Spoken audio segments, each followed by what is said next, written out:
Ferrari Hypersail is one of the most exciting projects in sport.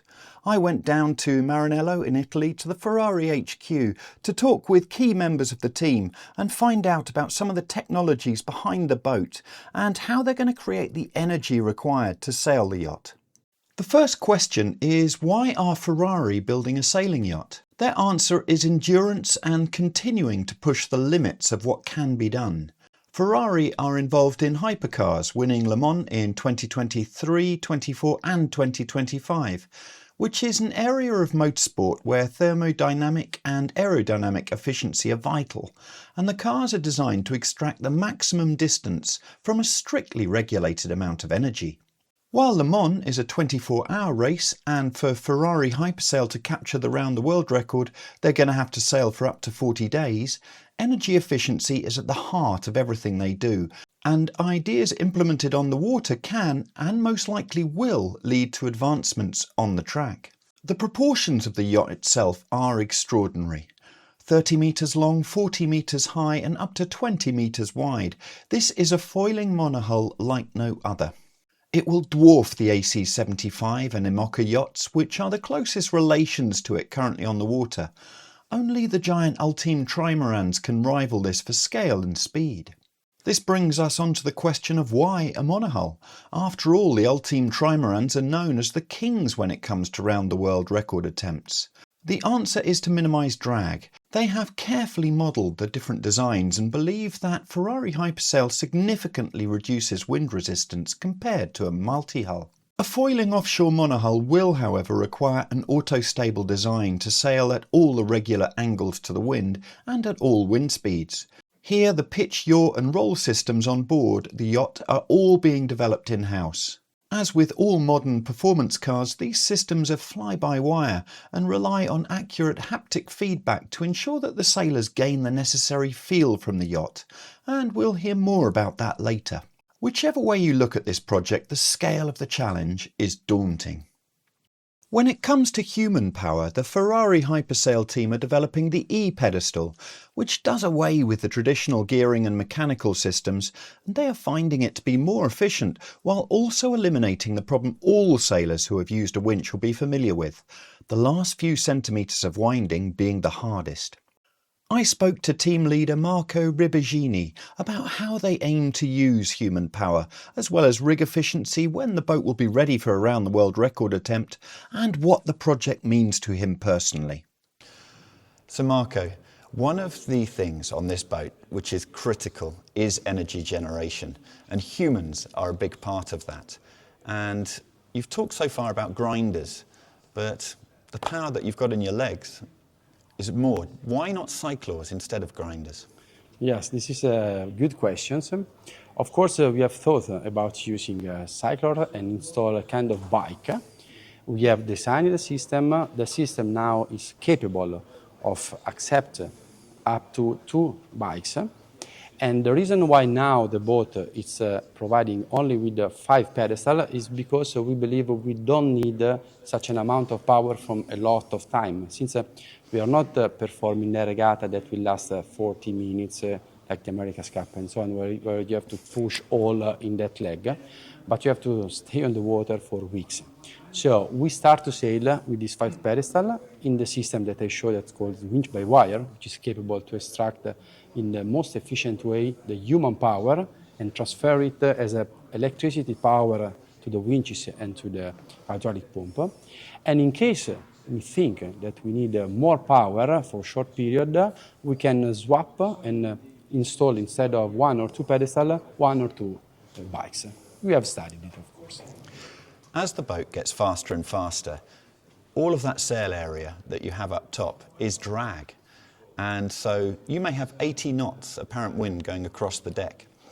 And how do you manage changing sails and also reducing that drag? You've got the double-skinned mainsail, but you can't simply just go up onto the bow and change the jib at 80 knots. How do you do that as a crew? Yeah, this is true. So basically, let's start to say that the reason why we design and we develop the double main skin is because double main skin allow you to have much more capability in managing the power and so the trust. So it's like, as always, Glenn Ashby, that is leading this part of the project, is telling is that it's like a car where you have 18 gears. So basically, you can shift a lot and you can control a lot the power, reducing drastically the overall drag. But of course, if you have to change your jib, if you have to move from J2 to J3 or so on, you have to stop the boat. You can't go up there and switching and changing the sail while you are sailing, because it's like you say, on the flying boat, on this kind of boat, you can have an apparent wind that can reach 60, 70, 80 knots of apparent wind, which is too much for anyone to go there. It can simply fly away and you can lose people in the water. The ultimate aim of the boat must be the Jules Verne. And right now the record's just over 40 days. But by the time you are ready for the Jules Verne, the record could be much lower. And so that is a moving target for what the goal is for that record. And do you think the boat will be ready in Q4 of 2027 to go for your first attempt?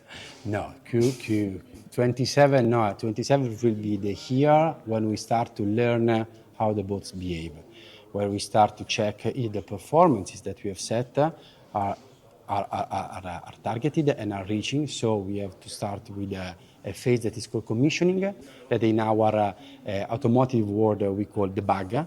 So we have to make the boat work, we have to make the boats reach the performances, we have to make the sailing crew capable to drive properly the boat. We have to learn dynamic behavior. There will be plenty of things that we have to fix. We will learn a lot of where we did mistake and we have to fix it. So 2027 will be not for sure, but it's correct what you say. That is the Jules Verne is the highest target that we give us, at least to dimension the system. So once the boat will be ready, we will see how and how much we can perform. From a personal point of view, being involved in a project which has so much innovation must be hugely exciting, and the kind of thing where you turn up to work each day and pinching yourself, thinking, this is the job I now do? Yes, thanks for this question. When I started this job at that time, back in 2022, I was leading the innovation performance team in automotive. So basically, in Matteo Lanzavecchia's team, I was always part of the innovation teams, and I always been excited with new things, with creativity. Matteo gave me also always the possibility to experiment new things. And I think that is the only way, if you do not want to wait that the other around you did something new, the only way is to experiment, to use your creativity, and to have a group of management that will understand how innovation could lead a company. And this is exactly the same things that we bring into this project. So it is not only for me, but for all the team that is working something very new and very exciting. And this is the passion that moves us to try to do the best on this project. Well, all the best for the next 2 years of development. It's a huge project and you've got a lot on your hands. Thank you very much for your time. You're welcome. Grazie. Thanks a lot. Enrico Voltolini has a huge amount of sailing experience in the America's Cup and Sail GP, so I talked to him about the foil design, the extraordinary engineering required for the foil arms, the energy requirements of going round the world, and how this project, pushing the boundaries of what is possible, is driving him forwards. So, Enrico, when I'm looking at the boat, I can see so much of the heritage of an AC75 and an IMOCA.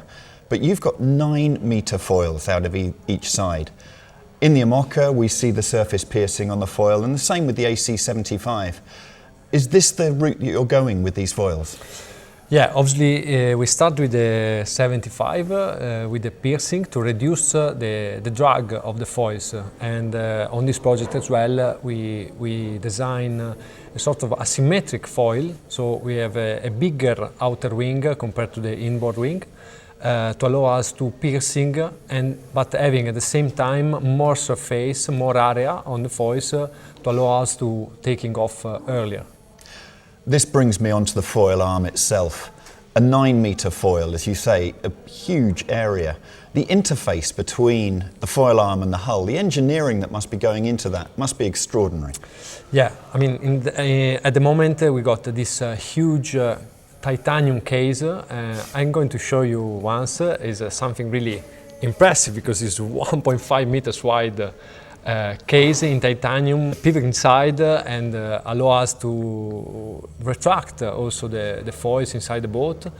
And it's something is a huge structure that requires a lot amount of hours of design because they're probably is the biggest load of the entire boat. Probably the bigger one is the mast ball. Then we got that foil case. Going around the world, the ultimate trophy, the Jules Verne trophy. To do that, the simulations that you've used for the energy requirements, you've got IDEX Sports, Adebo. Which simulations have you used so far to work out how much energy the boat is going to use and how much you can provide as humans from solar, from wind generation? And are you making those equations balance up?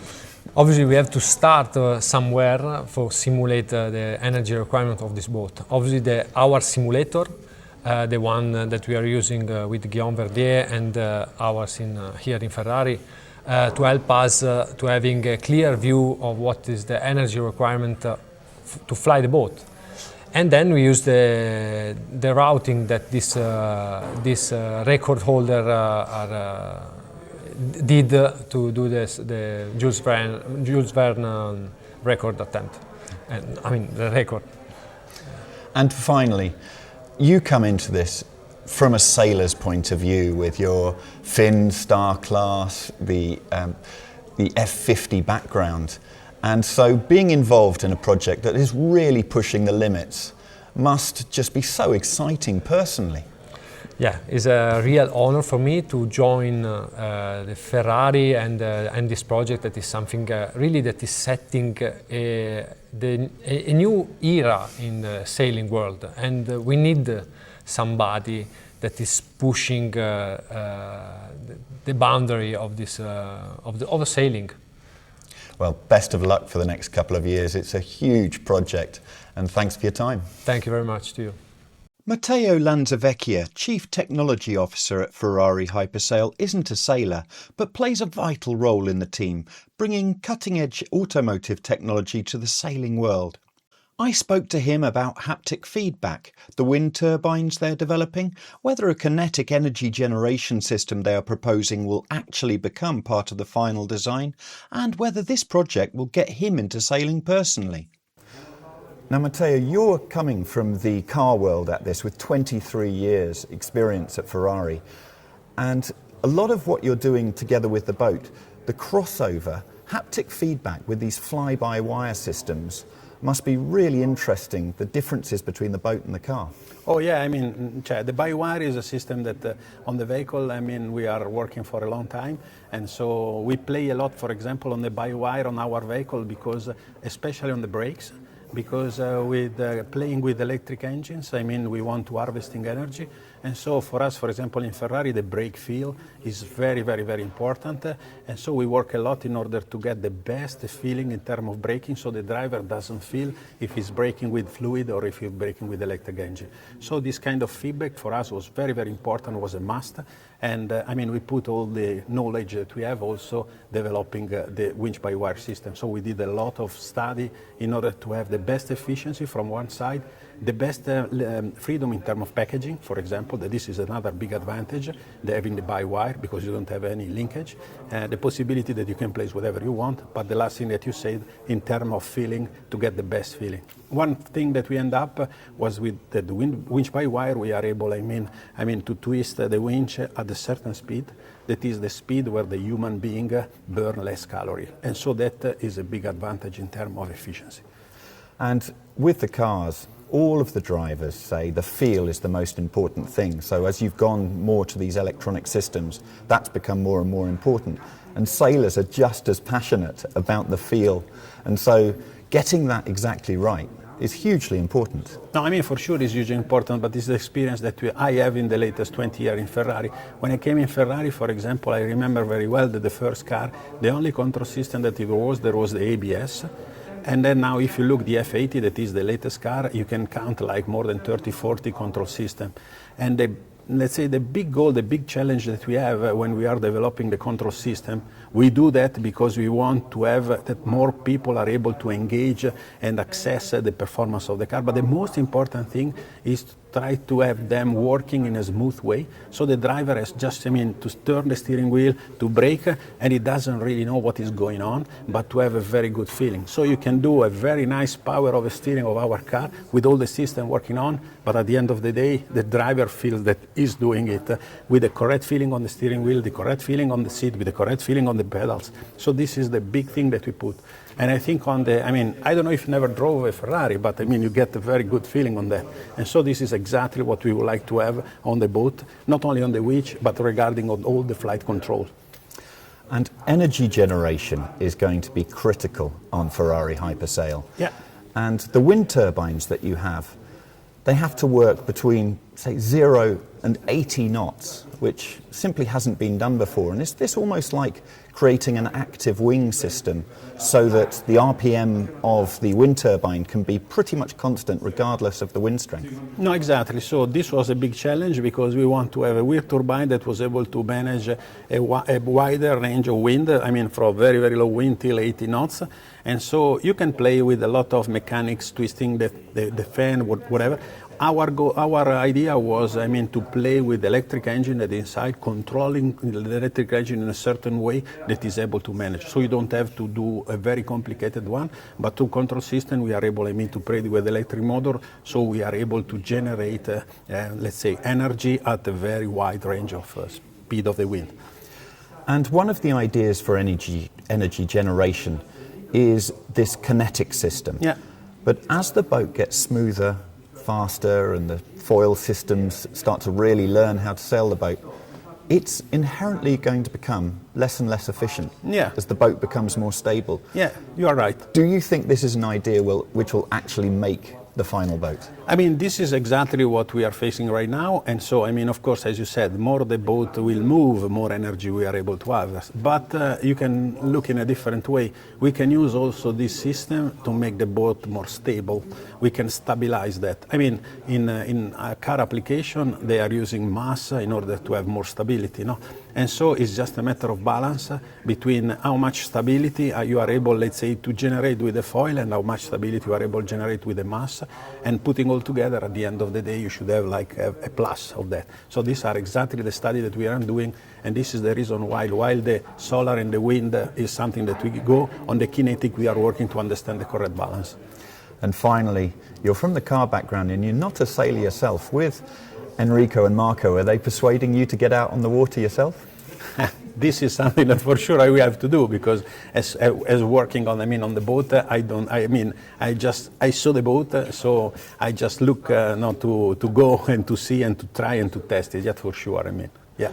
As a first boat to sail, that'll be pretty crazy. I know. I will start with something maybe more easy. Okay. Many thanks for your time. Thanks to you. A huge amount of work ahead for the next year, so looking forward to seeing the results. Thanks a lot. Thanks a lot. However you look at Ferrari Hypersail, it is an astounding project. The fact that Ferrari have decided to enter the sailing world can only be good for the sport, with the brand association alone being a major plus. The innovations developed here have the potential to benefit sailors everywhere and could represent a step change in how things are traditionally done.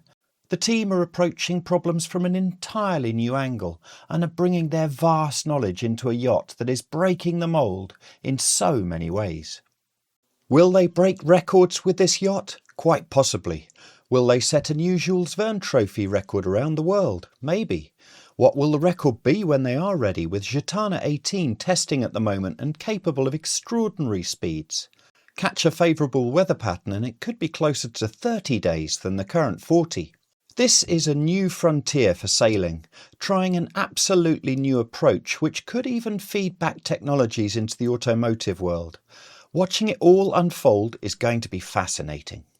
Many thanks for watching. We'll continue to keep you posted on this channel with all of the developments and many other things from the world of sailing. So please do subscribe using the button down here, and take a look at sailworld.com and yachtsandyachting.com for all the latest news in the world of sailing.